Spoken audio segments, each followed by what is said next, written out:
in the world's history. This school, now, I'm not talking about others that are moving in maybe much greater ways. I don't know. But I'm telling you, this school is in reach of over 2/3 of the population of this world in 13 years. There's never been a scale move any faster than what's happening now. Then shall the end come. Two things are unmistakably evident in the world. They're unmistakably evident in the world at our time of living. First of all, the world encircling by the simple gospel of salvation as never before, and the headlong rush of iniquity to fill up the cup of this world. Those two things are evident. Then there's a third feature. It's the ripening of the saints into the harvest. These three things are the work of the Lord. And all of them are saying that we're just about ready to move on. We're witnessing today the world ripening for the harvest. The time has come, folks. May God stir our hearts to this moment.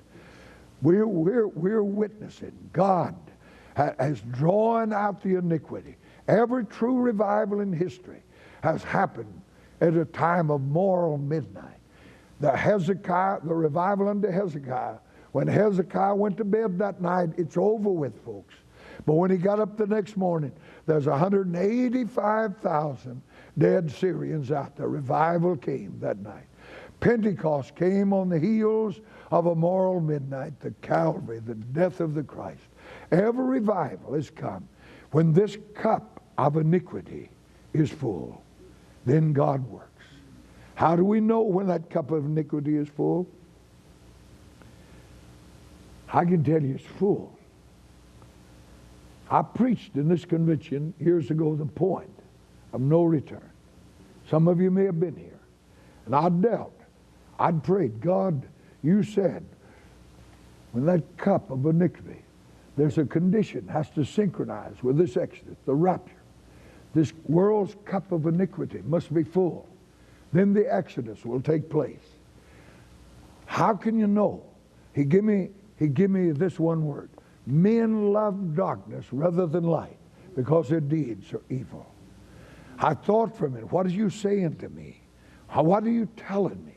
And he said to me, as long as that's true, folks, as long as that's true, as long as men want to hide from God by their action, there's still a reverence for God, and they're saying by that action, God is holy and I'm unholy, and the cup is not full. It's when they come out of the closet. In 1992, when the homosexual 300,000 invaded Washington, committed their lewd acts on the streets, the president wouldn't let them arrest them. When they were allowed to run rampant and do what they wanted to do, I can tell you the world's cup of iniquity become full. Today it's not a closet thing no more. They don't care what you think or God thinks. That's always marked the end. Rampant homosexuality, degradation, bestiality.